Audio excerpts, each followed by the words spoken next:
Namo tassa bhagavato arahato samma sambuddhassa. Namo tassa bhagavato arahato samma sambuddhassa.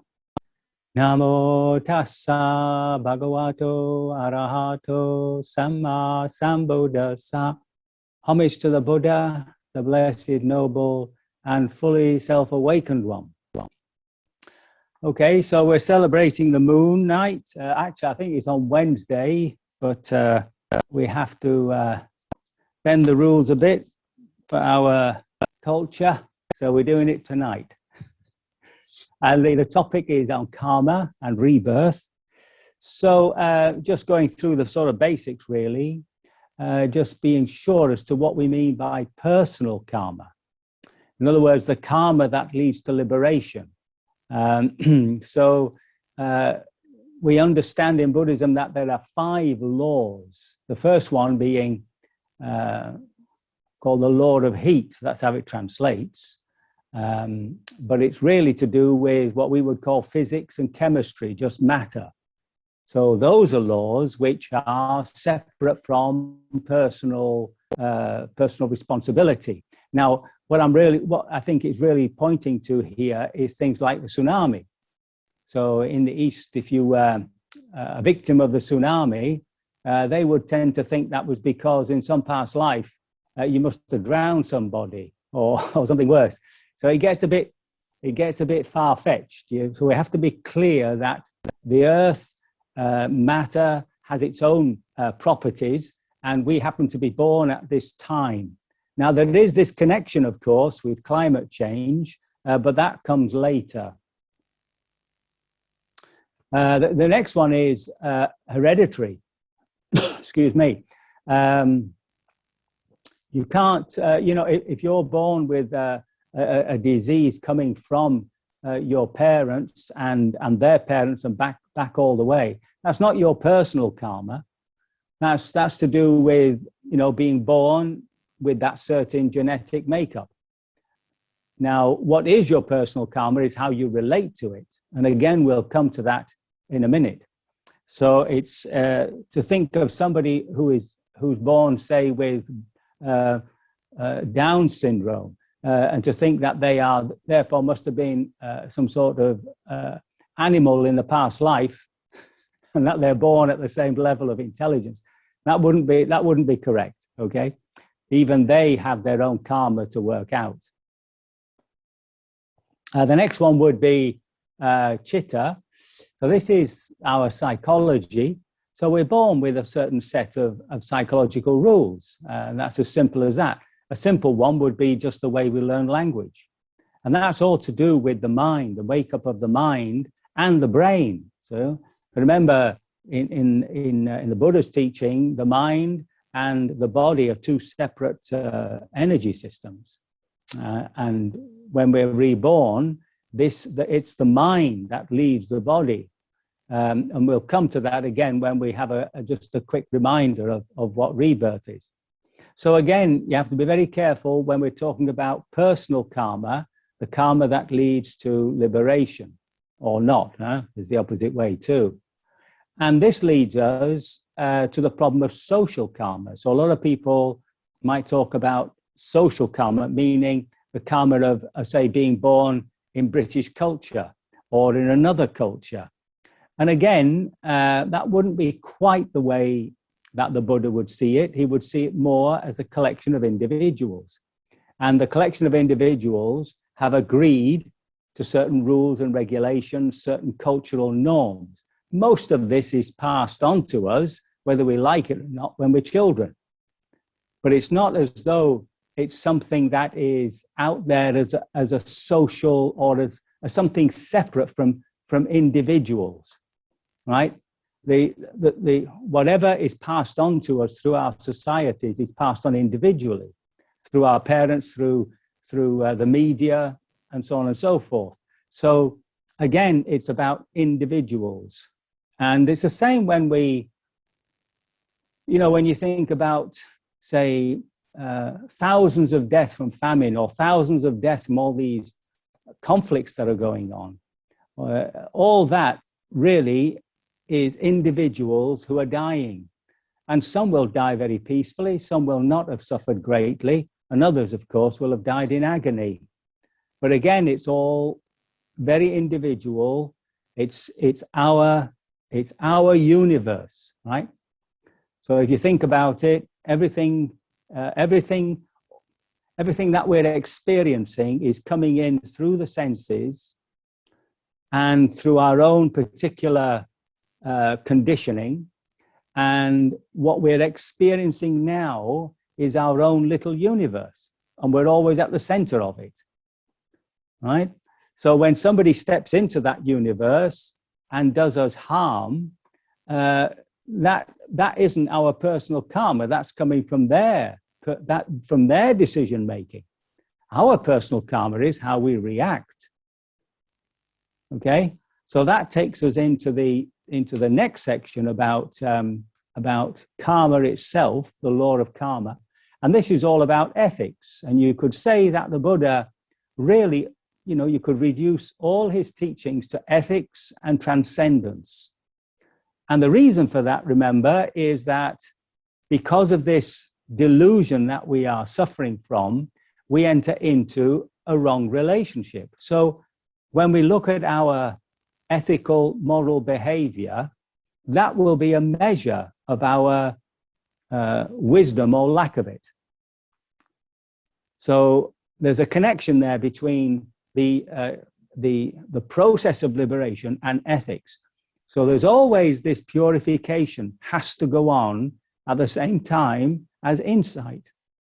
You can't have insight and still go around, murdering people and robbing from them and getting wild on drugs. You can't. It's not possible, right?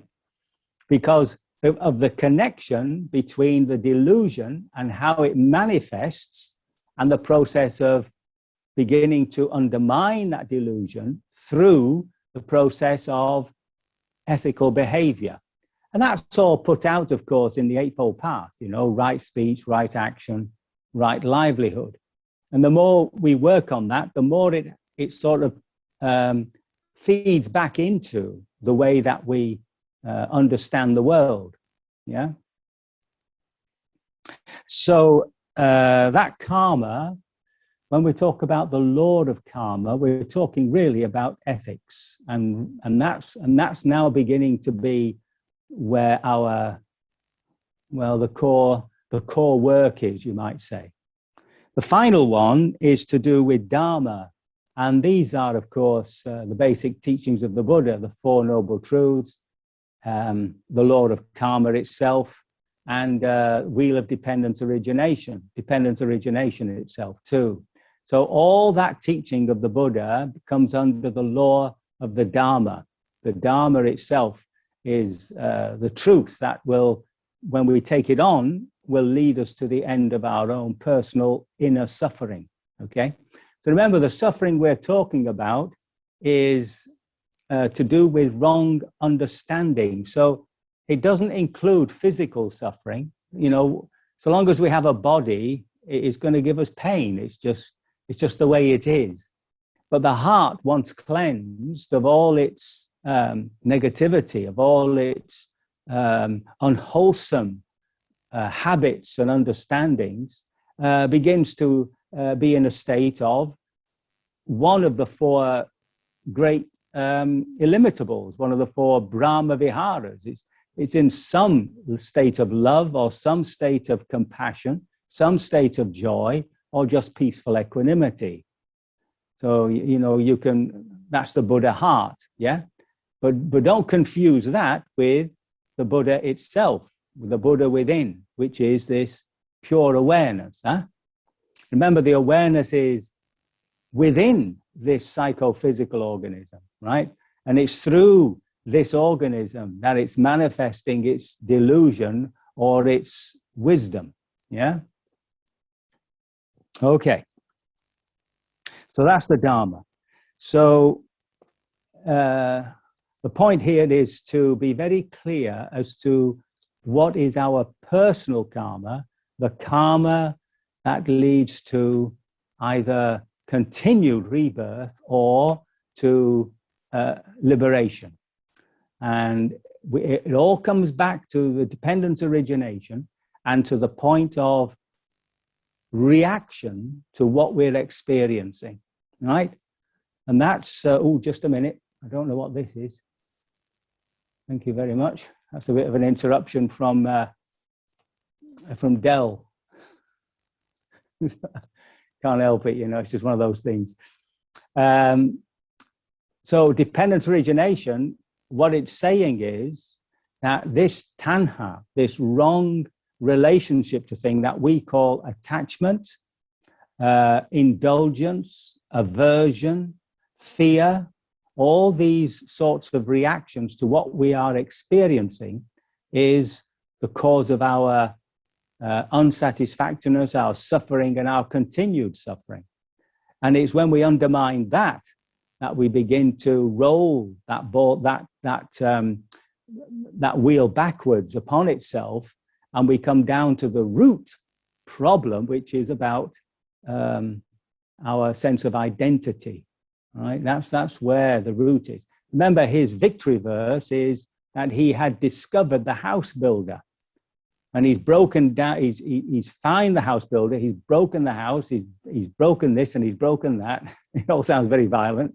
And he's liberated himself. He's found the chitta, that knowing, which is the Buddha within. So that's the root problem as to what we identify with. And remember that when you're practicing vipassana, you've pulled yourself out of this organism into this observer, right? And that observer really recognizes it as a place of untouchability. Once you're established there, nothing can harm you. You know, really sort of grasp that, because that's very close to our liberation. Yeah. So when it comes to something like rebirth, it's not within our culture. It's a bit difficult for us to sort of get our head around that. The fact that we might be reborn into another place, another time, take on a different personality, and yet through that personality, whatever unwholesomeness and wholesomeness we have in terms of our the way we look at things will again begin to manifest. So really, for those that find it just difficult to accept, it's a case of just putting it on the back burner. You know, I mean, there'll come a point when we'll know for sure, right? and that's when we leave the planet. So there's no point in rushing the decision. The decision will be made for us when we die. And if after all it's just annihilation, we just disappear, well, there's no problem in that at all, is there? I mean, there's no suffering involved in that whatsoever. So it's best not to come to a decision about that. There's no need, for instance, to come to a conclusion, right? If we don't have that information, and we're talking about information which is experientiable, right? This is not science. We're never going to prove it, you know, with a thermometer or something. It's just something which is beyond our ability to know in that sort of way.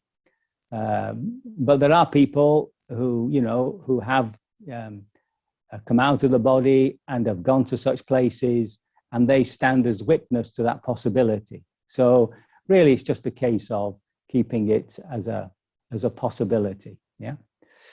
I mean, in the fullness of the teaching, it gives you some idea of the grand moral laws that go right through the cosmos, through all the different levels of being. There is this law of karma, which is basically saying, if you're coming from a wrong place, you're going to end up unhappy. If you're coming from a deluded place, you're going to keep finding yourself in an unhappy situation. And slowly it's going to come through to you that maybe you're the problem, right? It isn't the other person who's making you angry. It isn't, the world doesn't make you depressed. There's something within us which is causing it. And there's some resolution, you might say, to the whole problem of moral behavior. But again, it always comes down to the individual. So whether samsara will ever come to an end is anybody's guess. As individuals keep reappearing, they themselves are their own little universe, working out their own plan. And eventually, in Buddhist understanding again, liberation is what's the word?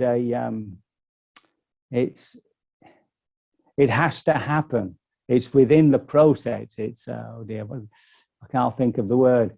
It's something which is set into the process, because that part of us which is deluded is not naturally deluded, right?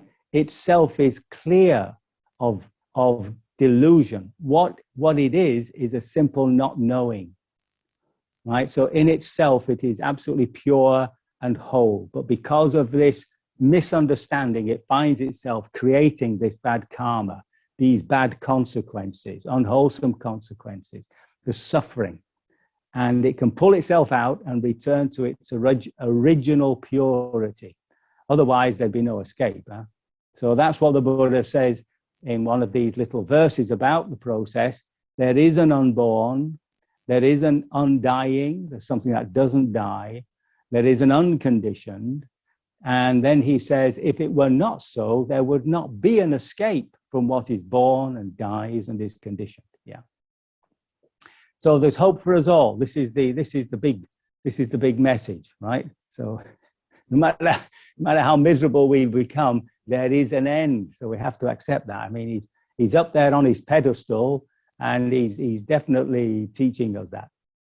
So I can only hope my words have been of some assistance, that they have not caused any confusion, and that you will, by your careful ethical behavior, release yourself from all suffering sooner rather than later.